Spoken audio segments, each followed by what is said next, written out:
बिस्मिल्लाहिर्रहमानिर्रहीम। अस्सलाम वालेकुम friends, welcome to my channel friends. ये देखिए ये कैसे मैंने खूबसूरत सा छोटा सा प्लांटर बनाया है और कौन सी चीज़ से, तो आगे वीडियो में आपको बताती हूँ कि हम किसी भी छोटी चीज़ से, कोई भी वेस्ट चीज़ हो तो उससे हम हैंगिंग प्लांटर बना सकते हैं। ये देखिए फ्रेंड, इसमें मैंने काफ़ी सारे प्लांट्स भी लगाए हैं। ये देखिए फ्रेंड, सबसे पहले मैंने लिया है ये चांद, मेरा सारा ख़राब हो गया था जो आटे के लिए यूज़ करते हैं हम। तो ये देखिए फ्रेंड, ये साइडों से मैंने सारा फिर आधा तकरीबन काट के, ऊपर से सिर्फ ख़राब हुआ था तो और भी मैंने कट करके तो इसको ऊपर की तरफ करके इसमें मैंने ये बिल्डिंग वायर लगाई है। बिल्डिंग वायर मैंने इस चांद के जो हिस्सा इसका मैंने ऊपर की तरफ किया तो उसमें मैंने एक बिल्डिंग वायर को लगाया और एक उसकी जो सामने वाली जगह है उससे निकाल के सामने वाला जो पोर्शन है तो उसके साथ मैंने ये बिल्डिंग वायर को इस तरह अटैच कर दिया। और ये देखिए फ्रेंड, ये इस तरह अभी ये ऐसा हुआ है कि अब इसमें हम मिट्टी डाल सकते हैं। ये भी बिल्कुल पतला चांद है तो इसमें हम मिट्टी डाल सकते हैं, इससे मिट्टी नहीं गिरेगी क्योंकि बहुत ही बारीक चांद है। तो ये हाँ, आप इस प्लांटर को देख के तो आप भी इसको फिर यूज़ कर सकते हैं। इसमें मैं अभी कौन कौन से प्लांट्स लगाऊंगी, काफ़ी सारे हम प्लांट्स की कटिंग इसमें ग्रो कर सकते हैं।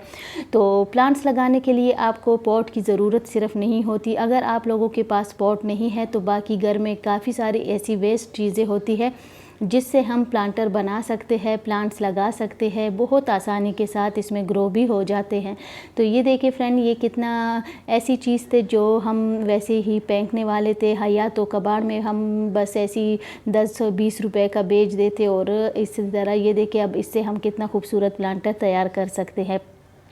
और इसमें हम कौन कौन से अभी प्लांट्स लगाएंगे वो भी अभी आपको बताती हूँ। इसमें मैंने मिट्टी जो डाली है इसमें थोड़ी सी कंपोस्ट और सैंड भी है, सिर्फ मिट्टी नहीं है। तो ये वैसे भी पहले से गीली है इसलिए मैंने इसमें ये गीली मिट्टी डाली है कि इसमें फिर हमारे प्लांट्स अच्छी तरह से लग जाए। तो इसको अभी फिर मैं ये हैंगिंग प्लांटर बना रही हूँ। इसका ये हैंगिंग प्लांटर ये बहुत ही खूबसूरत लगेगा जब अभी इसमें हम प्लांट्स लगा लेंगे। तो इसमें अच्छी तरह से मैंने मिट्टी डाल दी है। जो भी किसी भी चीज़ में आपने प्लांट्स लगाने हो तो आपने मिट्टी फिर ऐसी लेनी है कि ज़रा थोड़ी सी गीली हो, सैंड और कंपोस्ट भी ज़रूर उसमें आपने ऐड करनी है। अब ये जो मैंने मनी प्लांट की एक कटिंग ली है, ये तो मैंने डायरेक्ट कटिंग ली है और नीचे से लीव्स हटा के तो इसमें मैंने लगा लिया। बाकी कुछ प्लांट्स मैं रूट्स के साथ भी लूँगी। ये देखिए फ्रेंड, काफ़ी सारे मैं डेली कटिंग्स लगाती रहती हूँ तो कटिंग्स तो तैयार होती रहती है मेरे पास। तो इसमें मैं ये रूट्स के साथ, ये है मनी प्लांट, पहला प्लांट मनी प्लांट था, ये सेकंड वाला है नेंथरा का प्लांट, ये भी कटिंग से ही मैंने ग्रो किया था। तो अभी मैं कुछ कटिंग्स लूँगी। ये टर्टल वाइन की छोटी लीव्स की वैरायटी है तो इसको मैं लूँगी। ये अभी आप अगर सिंपल आप इसकी कटिंग ले ले, नीचे से लीव्स हटा ले और इसको इसी तरह मिट्टी में लगा ले तो ये लग जाएगी। और कुछ मैं रूट्स के साथ भी लूँगी जो मैंने पहले से ही ग्रो किए थे। और ये बहुत ही ईजी टू ग्रो प्लांट है, सिर्फ विंटर में इसकी थोड़ी सी हालत ख़राब होती है। ये है नेक्स्ट प्लांट, ये पोल्का डॉट का प्लांट है, ये भी रूट्स के साथ ही मैंने लगाया है। ये है पीलिया का प्लांट भी बहुत आसानी से ग्रो हो जाता है। लेकिन ये सारे प्लांट्स जो है तो शेड के हैं, आपने ऐसे सारे प्लांट्स इसमें एक साथ लगाने हैं जो शेड वाले हो तो इसकी ग्रोथ भी आसानी से होगी और बहुत ही खूबसूरत भी लगेंगे जब ये प्लांटर तैयार हो जाएगा। तो ये है वंडरिंग जियो का प्लांट, इसको भी मैं इसमें लगाऊंगी क्योंकि बहुत ज़्यादा एक साथ प्लांट्स लगा ले तो उसकी फिर और भी खूबसूरती आती है। ये है स्पाइडर प्लांट को मैं हमेशा रनर से ही ग्रो करती हूँ। मेरे पूरे गार्डन में मैंने इसको रनर से ही सारे प्लांटर्स इसके तैयार किए हैं और बहुत अच्छी तरह से इसकी ग्रोथ भी होती है। और काफ़ी सारे मैंने इसके प्लांटर तैयार कर लिए हैं। रनर से आप आसानी से इसको ग्रो कर सकते हैं। शेड लविंग का प्लांट है, शेड में आपने इसको रखना है, डायरेक्ट सनलाइट में नहीं रखना। और गर्मियों में आपने डेली 2 टाइम इसको पानी देना है और सर्दियों में आपने 2-3 दिन के बाद ही अपने सारे प्लांट्स को पानी देना है। इसके अलावा फ्रेंड, इसको आप कलर भी कर सकते हैं लेकिन मैं इसको इसी तरह लगाऊंगी क्योंकि ऐसे ही ये खूबसूरत लगेगा। इसके अलावा फ्रेंड, आपने एक काम और करना है कि इसको फिर जब आप पानी देंगी तो आपने इसको इसके ऊपर से ही इसको पानी देना है क्योंकि ये आसानी से इसमें अच्छी तरह से ग्रो होते रहेंगे। ये सारे ऐसे प्लांट्स हैं कि जो बहुत ही आसानी से ग्रो होने वाले प्लांट है। तो इसलिए मैंने इनको एक साथ ही लगाया है। इसी तरह आप भी एक साथ एक पॉट में प्लांट्स लगा सकते हैं। वो पॉट भी हो सकता है, हैंगिंग प्लांटर भी हो सकता है, कोई भी वेस्ट आपके पास, कोई प्लास्टिक की बोतल हो, कैन हो, ऑयल का पैन, शैम्पू की बोतल, कुछ भी हो तो आप उससे हैंगिंग प्लांटर बहुत ही आसानी से बना सकते हैं। और जो प्लांट्स मैंने आपको बताए हैं तो इन प्लांट्स को आप उसमें एक साथ ग्रो कर सकते हैं। बहुत ही आसानी से ये ग्रो होने वाले प्लांट्स हैं और आजकल तो इनकी कटिंग भी बहुत आसानी से लग जाती है। हमेशा इस बात की आप इस बात का ख्याल रखा करें कि कुछ लोगों की हमेशा मुझे कमेंट आते हैं कि हमारी कटिंग ग्रो नहीं होती। आपकी कटिंग इसलिए ग्रो नहीं होती, एक तो आप शायद हार्ड जो मिट्टी होती है उसमें आप लगाती है। हमेशा आपने कटिंग को कोकोपीट और सैंड में ग्रो करना है। कटिंग उसमें बहुत ही जल्दी ग्रो हो जाती है। और ऐसी जगह पे आपने रखना है जहाँ पे डायरेक्ट सनलाइट ना आए, बिल्कुल शेड हो, तो शेड में ही उसकी अच्छी ग्रोथ होगी।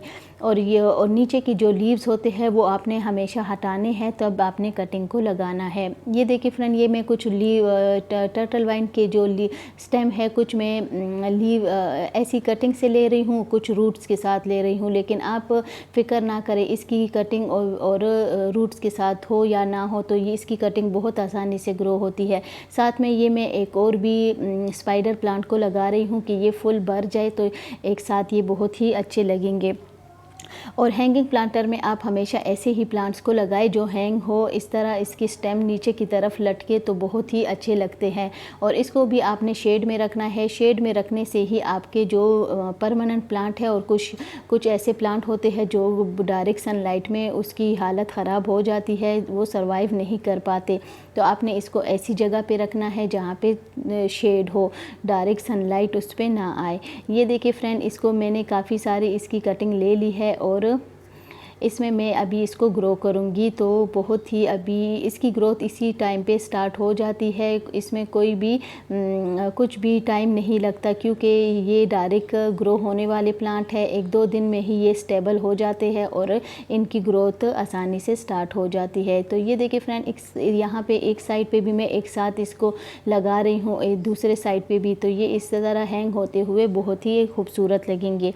इसके अलावा फ्रेंड, आपने कटिंग लगाने का जो तरीका मैं आपको बताती हूँ, आप इसी तरीके से कटिंग को ग्रो किया करें तो आपकी कटिंग भी लग जाएगी। कोई भी इसमें मुश्किल नहीं होती। बस आपने इस बात का ख्याल रखना होता है कि शेड में रखें और इसको आप डायरेक्ट सनलाइट में ना रखें। और पानी भी आपने कटिंग को जल्दी जल्दी नहीं देना। जब उसकी मिट्टी थोड़ी सी सूख जाए तो तब आपने कटिंग को पानी देना है। अगर आप डेली उसको पानी देंगी तो तब भी आपकी कटिंग ख़राब होगी, वो फिर ठीक तरीके से नहीं चलती। इसके अलावा फ्रेंड, आप कुछ भी आपको पूछना हो तो आप इंस्टा पे भी मैसेज कर सकते हैं और व्हाट्सएप पे भी आप आप कमेंट भी कर सकते हैं। कुछ भी आपको पूछना हो तो प्लांट्स के बारे में, गार्डनिंग के बारे में, कोई भी आपको प्रॉब्लम आती हो, अगर आपने अभी अभी गार्डनिंग स्टार्ट की है या आप स्टार्ट कर चुके हैं तो आप मुझसे कुछ भी पूछ सकते हैं। गार्डनिंग से रिलेटेड आप कुछ भी पूछ सकते हैं। ये देखिए फ्रेंड, आगे और आपने एक और काम ये करना होता है कि 15 डेज़ के बाद आपने लिक्विड फर्टिलाइज़र ज़रूर अपने प्लांट्स को देना है। मैंने लिक्विड फर्टिलाइज़र जो बनाया है वो 1 साल तक आप इस्तेमाल कर सकते हैं। ज़बरदस्त पावरफुल फर्टिलाइज़र है जो आपके सारे प्लांट्स के लिए बहुत ज़बरदस्त है। और अगर आप मनी प्लांट के लीव्स को बड़ा करना चाहती है तो उस फर्टिलाइज़र से आपके मनी प्लांट के छोटे लीव्स भी बड़े हो जाएंगे, उसका साइज़ बड़ा हो जाएगा। तो फर्टिलाइज़र का लिंक मैं अपने डिस्क्रिप्शन में दे दूँगी। मेरे वीडियो पे उस पर डिटेल वीडियो है कि किस तरीके से आप बनाएंगे और कैसे आप उसको यूज़ करेंगी। तो फ्रेंड, आपने ज़रूर अपने सारे प्लांट्स को लिक्विड फर्टिलाइज़र ज़रूर देना है। वैसे उसके अलावा अगर आपके पास कोई वो चीज़ें सारी ना हो अवेलेबल तो आप काऊ डंग और उसका भी लिक्विड फर्टिलाइज़र आप अपने प्लांट्स को दे सकती है। इसके अलावा फ्रेंड, आपने एक काम और करना है कि आपने कटिंग ज़रूर आपने लगानी है। अपने प्लांट की आपने कटिंग ज़रूर करते रहना है। उसके साथ आपका प्लांट बुशी हो जाता है और आपके साथ आपके पास ज़्यादा प्लांट्स भी तैयार हो जाते हैं। तो आपने कटिंग ज़रूर करनी होती है अपने सारे प्लांट्स की। ये देखिए अब फ्रेंड्स, ये कितना खूबसूरत अभी लग रहा है। इसको अभी मैं बाद में कलर भी शायद कर लूँ, लेकिन अभी मैं इसको इसी तरह हैंग करूँगी। तो अभी आप देखिए फ्रेंड कैसे लग रहा है मेरा प्लांटर। और इसी तरह आप किसी भी वेस्ट चीज़ से अपने लिए खूबसूरत सा प्लांटर तैयार कर सकते हैं। ये देखिए कितने आसानी से हमारा खूबसूरत सा प्लांटर तैयार हो गया। तो इस तरीके से आप भी अपने वेस्ट चीज़ों से प्लांटर्स तैयार कर सकते हैं और लगाने का तरीका प्लांट्स का इसी तरीके से आप लगाएंगे तो आपके प्लांट्स लग जाएंगे। आज की वीडियो फ्रेंड आपको कैसी लगी? वीडियो अच्छी लगे तो लाइक शेयर ज़रूर कीजिए। चैनल पे न्यू है तो चैनल को भी सब्सक्राइब कीजिए और प्लीज़ आप मेरी वीडियो को ज़्यादा से ज़्यादा शेयर करें ताकि ज़्यादा से ज़्यादा लोगों तक इन्फॉर्मेशन गार्डनिंग की मिल जाए। और फ्रेंड इसके अलावा आपको अगर कुछ भी पूछना है तो आप मुझे कमेंट भी कर सकते हैं और मुझे इंस्टा पे भी मैसेज कर सकते हैं। इसके अलावा फ्रेंड अगर आपने DIY हैन मैंने कैसे बनाई है मेरे दूसरे चैनल पे है और फ्लोटिंग कप सक्कुलेंट का कैसे बनाया है तो इसकी वीडियो का लिंक मैं डिस्क्रिप्शन में दे दूँगी। आप अगर देखना चाहें तो वो भी आप देख सकते हैं। फ्रेंड मेरे दूसरे चैनल को भी सब्सक्राइब करें, वहाँ भी काफ़ी इन्फॉर्मेटिव वीडियोज़ है। वीडियो आज की लाइक करें, शेयर करें, चैनल को सब्सक्राइब करें। Thank you.